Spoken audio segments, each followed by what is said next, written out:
Hello Cancer, welcome to the Plaid Oracle. Today, the day that I'm filming, is the 16th of July, the day before the new moon in Cancer. But she is already in Cancer now. The new moon will happen at almost 25 degrees.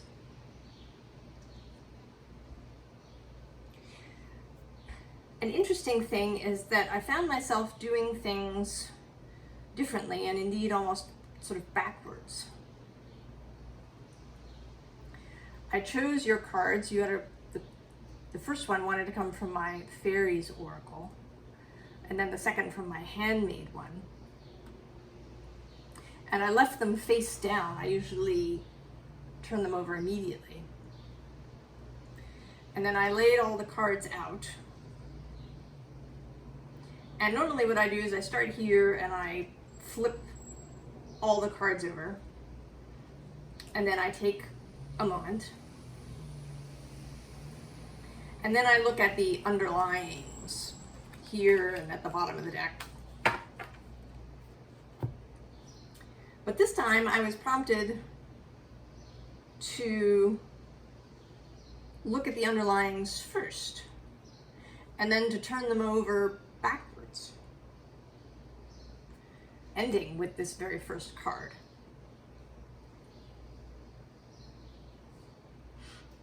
And this card actually came out upside down. When I made this deck, I had most of the cards sort of this way up as I was writing, but this one snuck in the other way. So this threshold upside down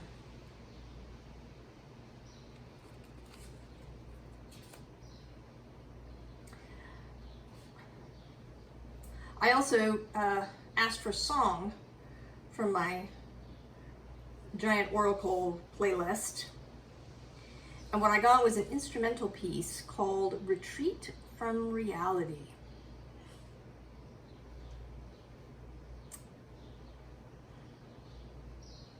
And that's not quite right. Yes, retreat from the reality that you've been in up until this point, what you've thought of as reality. But you're not retreating and kind of hiding away. You're sort of switching reality, right? You are going to cross the threshold.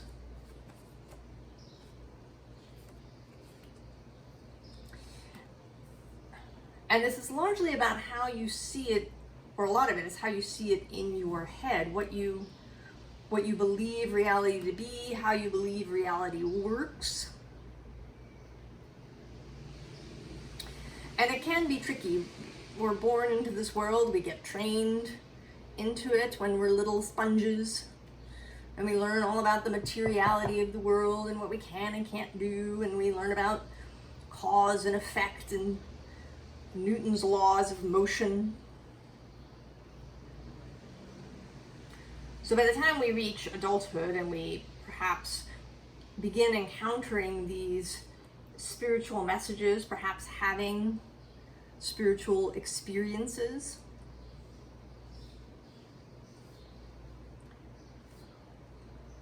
we're really used to seeing things in a particular way. I was actually thinking about this.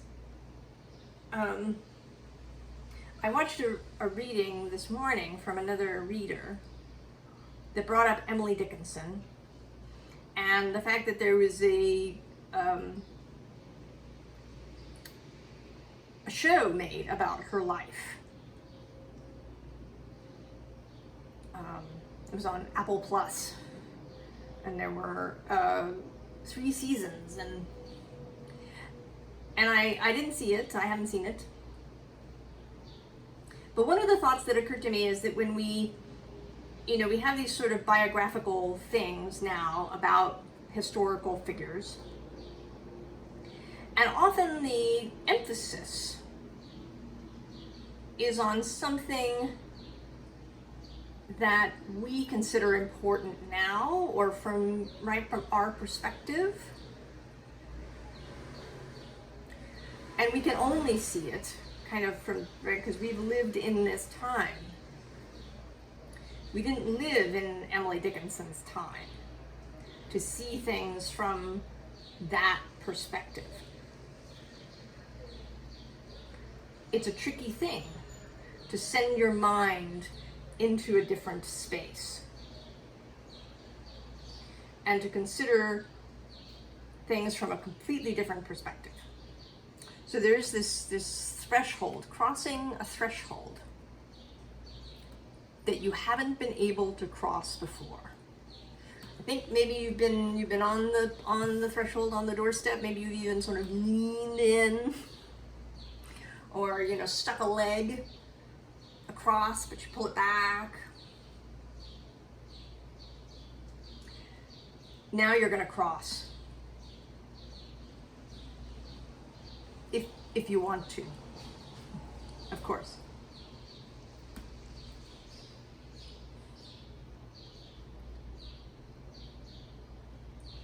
And it's not that you're going to get shoved, right? There's not a hand between your shoulder blades shoving you through. You're being drawn through. You're crossing because it is natural to you now. This collective of pixies is in fact about the creation of reality. The pixies dance the world into being. They dance the forces of nature. So it is a process. There is a process. There are cycles to things. The natural world includes cycles, but they're not rigid. There is play, there is dance. And you are learning to dance with the pixies, to dance your reality.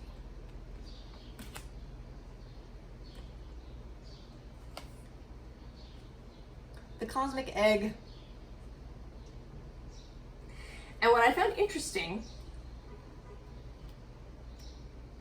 when I looked at these things first is that there's this snake, and then there's a shark, and then there's this cosmic egg.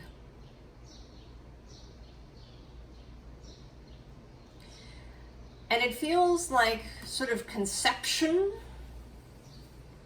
of the idea,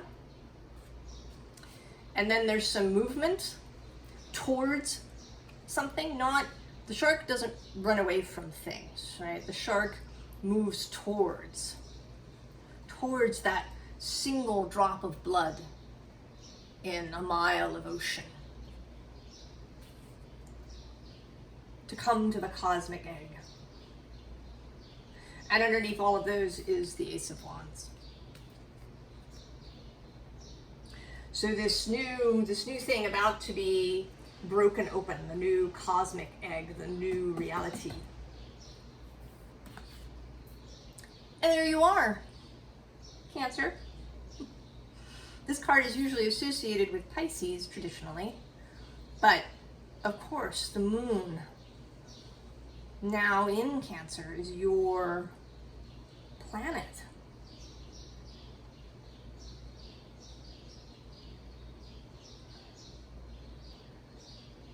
Your guide. If you are Cancer rising, the moon is your steersman.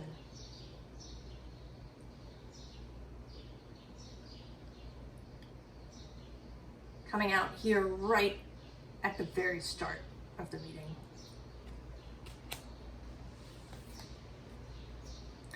And then the spider. This ability to feel the smallest vibration in the web and to respond appropriately. To know when it's the wind on the web and when it's a fly.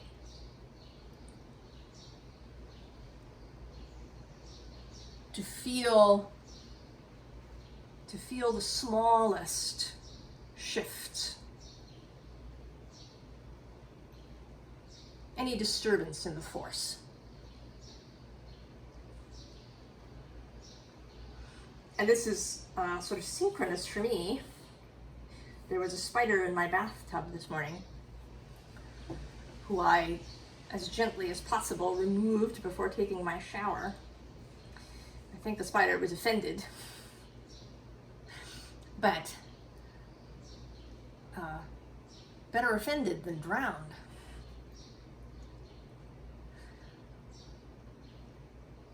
So noticing these things, the messages both internal and external.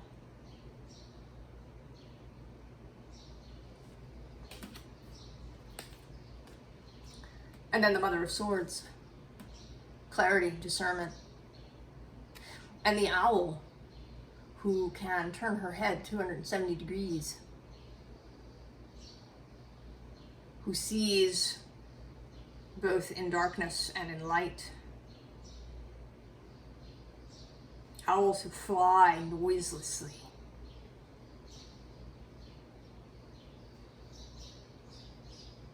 Symbols of wisdom and being able to see in the dark. To see not just in the dark, but in the chaos, in the creational space that underlies everything.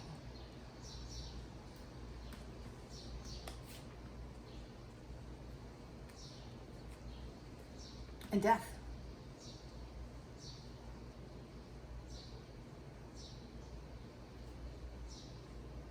Kind of the alpha and the omega. Not today, this isn't so much about transformation as it is about the allness of choosing this way of being. Because it does require a willingness to see all things. To see death when it occurs. Endings as well as beginnings.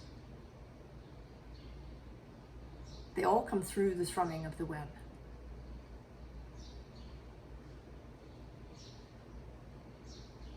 And that can be painful, challenging.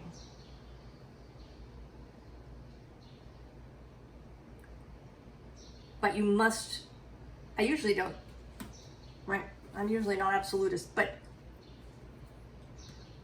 in order to really live in this space,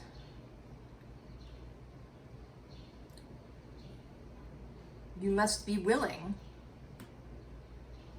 to be in it, in all of it, in endings as well as beginnings.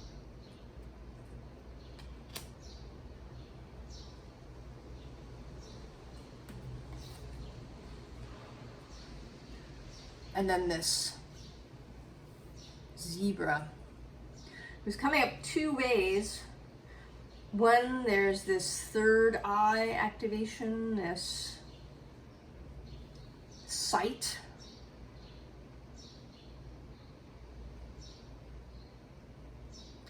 Because yes, this is absolutely about seeing, about dancing the reality you want into existence. But it's not going to be a perfect reality. You're going to run into contrast. You're going to run into loss and mistakes and failure. The difference is that you will be able to respond rather than reacting. That you will feel a part of it all. And probably that it will be, of course, no promises, but that it will be milder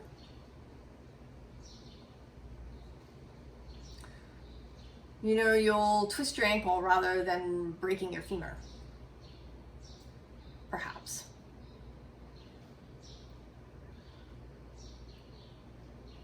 Right? You'll have a fender bender rather than, you know, a full-on collision.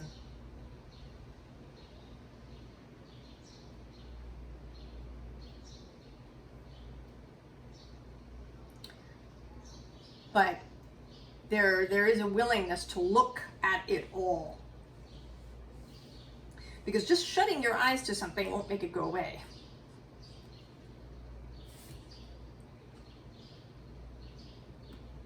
That vibration will still be there. One needs to look and see. And then there's also the fact that zebra stripes are unique to zebra, like fingerprints. So also being willing to be unique, to not fit in, to go your own way, to leave the herd, if that's where you are called.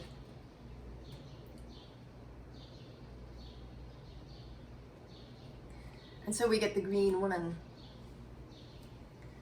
the Empress in this deck, a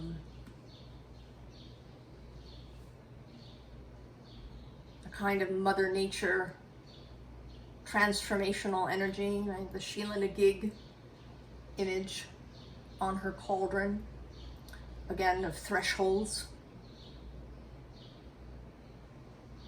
She is also willing.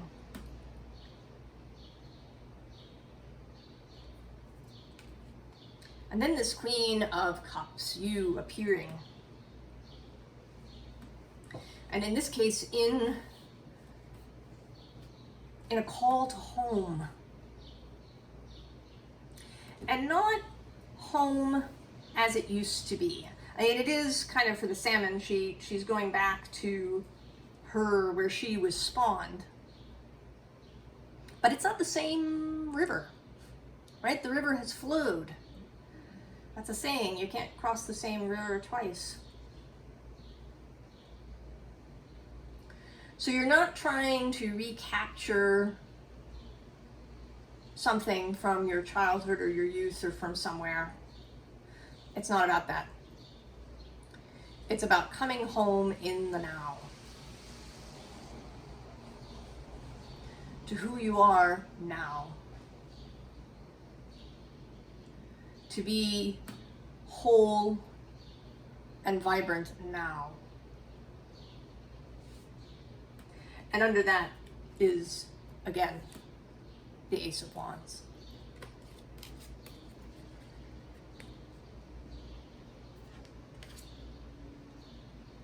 Two of Cups. The union of different aspects, the ability to create synergy, the ability to share emotionally with other people, to be intimate, the capacity and love of intimacy.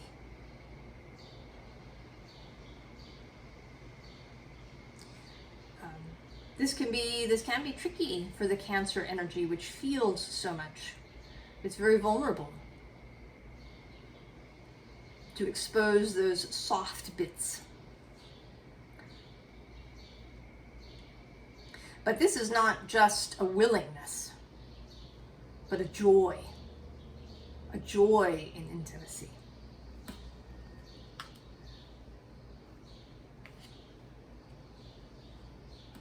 And then the Page of Bows, the Page of Wands. Fun, brightness, liveliness, spirit, to be spirited. And there's a trio here. There's this Page of Bows, the Four of Bows, the Four of Wands, celebration, and then this Page of Arrows, this little wren. So this this fun energy, and again, it's not returning to childhood, because you can't do that, nor should you. You've learned so much, experienced so much, accumulated wisdom. This is about an adult youthfulness, adult celebration.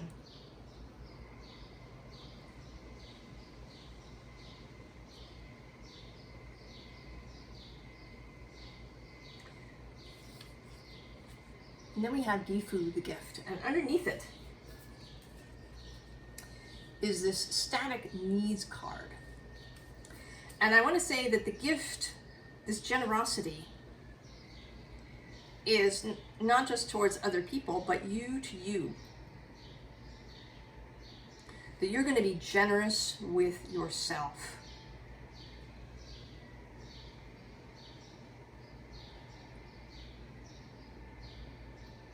You are going to be open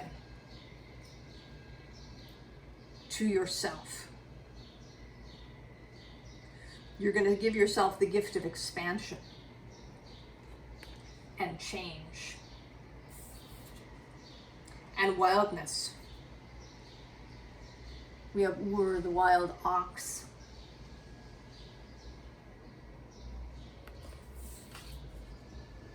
And win, bliss, joy. And hailed, or I guess health, I think that's a f at the end. Healing, health. So you're going to give yourself the gift of all of these things. The gift to be wild, to, you know, and that's going to mean something different to everybody. Wildness is personal. Your call to wildness, to getting out of whatever restrictions. You know, to be wild might be to be fully intimate.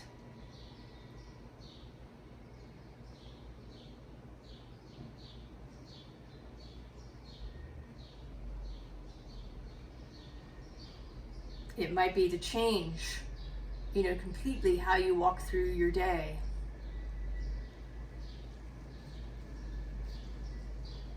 Whatever wildness means to you. And you should explore that. The invitation is to explore that for yourself.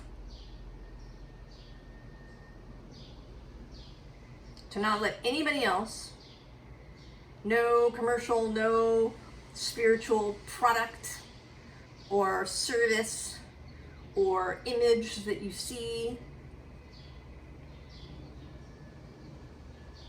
to tell you what wildness means to you.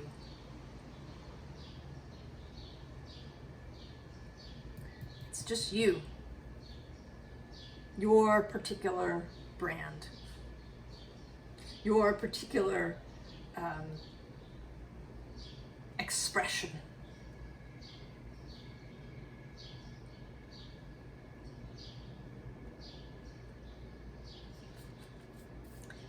And then we have North Node, the future. And the nodes are about to shift. In fact, they will shift, I think, just after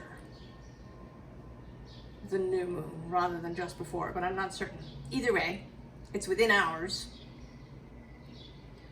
And the North Node's moving into Aries. It's been in Taurus up until now. And that's a sextile, kind of a working relationship. And perhaps it is this shifting of how you view reality, how you view physical reality, that you've been re-seeing as the North Node has passed through. And as Uranus has been in there, and he's going to stay in there for a while yet. But the node is shifting into Aries, the sign of courage, of individual perspective, of the Fool energy. And this may be challenging. It is a square.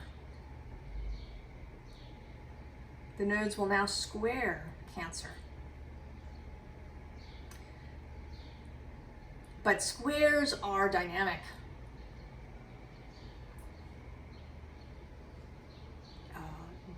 Really deep change can occur through a square. I mean, trines and sextiles can bring change too. But I think the square is sort of juicier.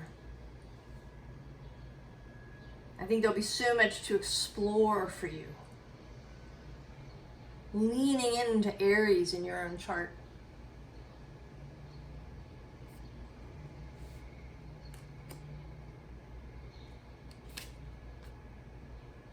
So we have Pallas Athena, think. And she's another dynamic energy. And maybe this is about reconsidering how you think, because she's followed by this debilitated discomfort card. And if your thoughts have been causing you debilitation, if your thoughts, how the way that you've been thinking about your reality, about yourself, things you say to yourself, things you think about other people, have been, if they've been giving you discomfort, if they've been causing disturbance in your body, with this Virgo digest card,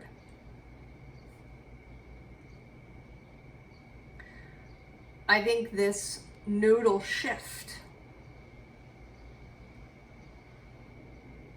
and this whole crossing of the threshold will give you the ability to leave that behind. That your thoughts will be strengthening, empowering, energizing, and enlivening.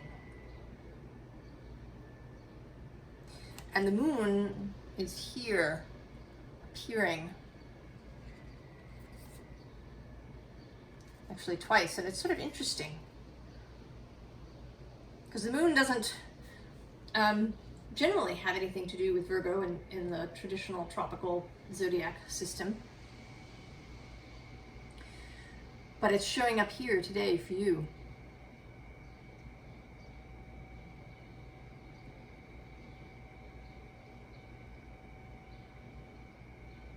So Virgo is about, the dispositor for Virgo is Mercury. But this is, right, allowing your moonness to lead, to inform your thoughts. And this is your moon reborn into this new reality, into this, right, when you cross the threshold, your moon is renewed.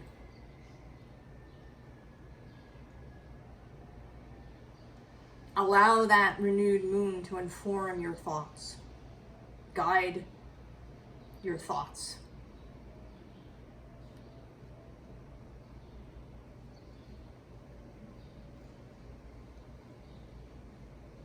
So, advice. The Tower, yeah. Let it go. Just, the Tower's gotta go. The old structure, the old, you've crossed the threshold. What happens to this previous thing is not your concern.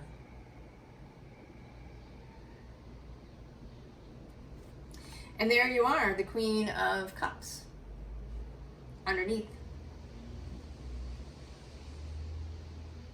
Focused on your cup, on the questions that you have, the exploration that you want to do, that will allow you to be generous to yourself and to others without compulsion, without a feeling of obligation.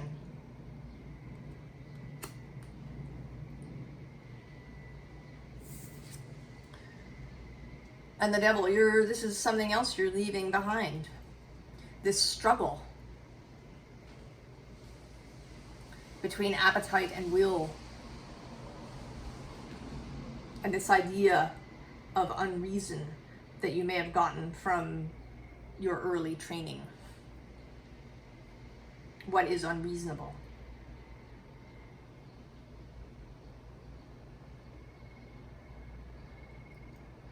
You're leaving this behind.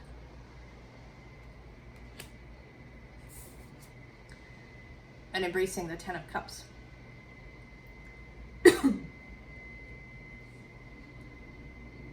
And here, sometimes the cards that are out here want to say things and add their energy. The Chariot, your traditional card, is out twice. And the Ten of Cups is showing up in this Satiety card for the Thoth Tarot.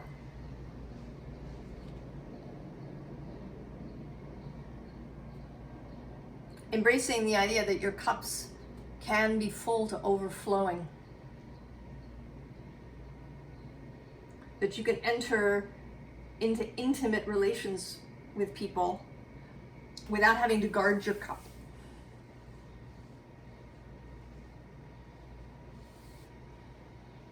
You don't have to guard your cup. You don't have to be hyper vigilant. You can feel the disturbance in the force. You have this Queen of Swords discernment that is now on kind of naturally. You'll get the little ring, just like a ringing of a bell or a little nudge that says, don't go there. Or, this is not the place for intimacy. But this will be gorgeous intimacy. Go here.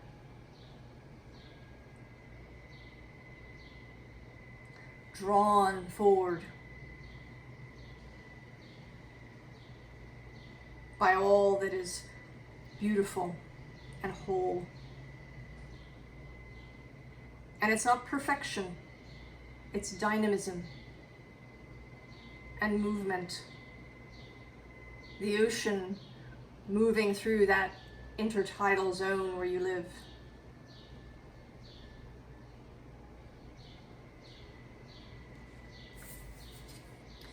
And then finally the High Priestess, the Sibyl, the Oracle. Embrace that aspect of yourself.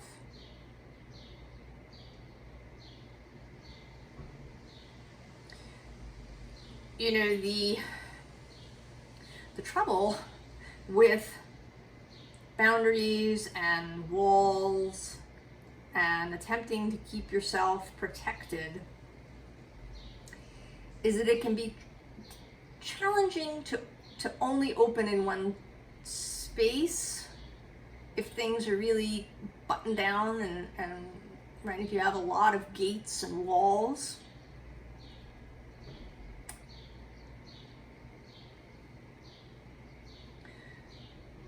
They may come to include a wall against your own soul, your own wider self, and against your fellowship and against source. That can feel risky too. Fear of intimacy can extend into these spaces.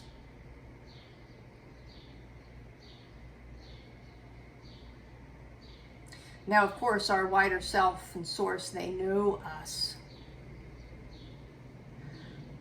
But we may not be able to know them if we are withholding, if we have lowered the gate.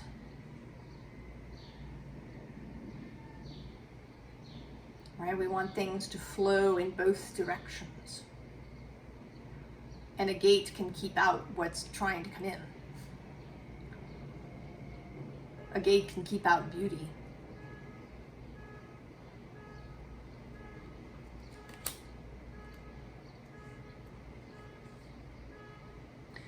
So this is the invitation to cross the threshold, to join in the dance of the pixies.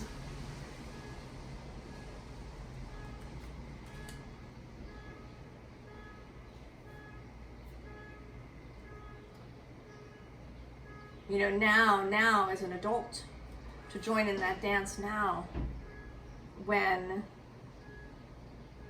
you have all this experience and wisdom, when you can really feel joyful about it. There is something, and actually that's in an Emily Dickinson poem. I think that you can take more joy in things when something has been withheld.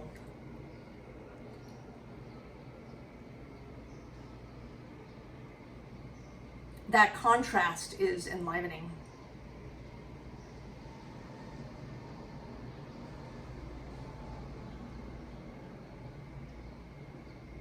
And maybe you can use that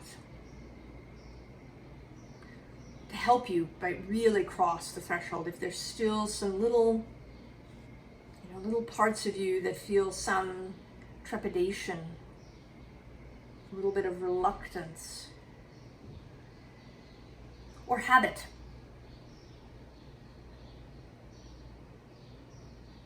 That habits of thought that may sort of be holding you back a little bit.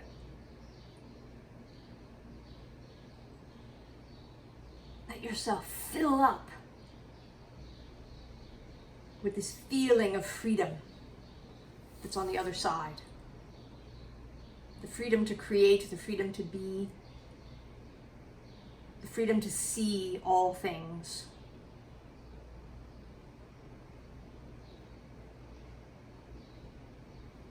The freedom to look openly. The freedom to be intimate, to be undefended.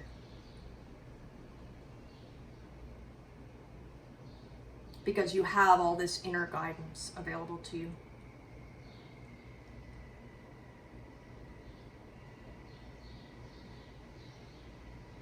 So if you are watching this when I post it at the new moon, because I'm recording it the day before, and that's when it comes out. There'll be an Aries reading tomorrow.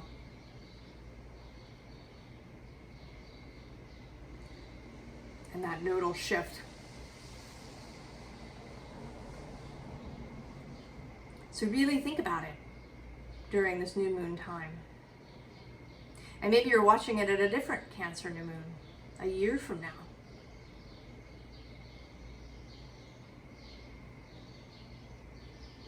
Or your own personal new moon, a lunar return.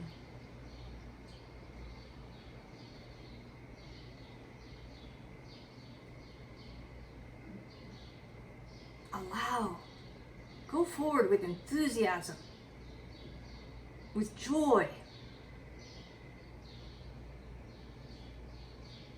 Let yourself really feel what it would mean to do it. Just immerse yourself in that as much as you can, and I think it will just carry you over the threshold. And then you'll be there.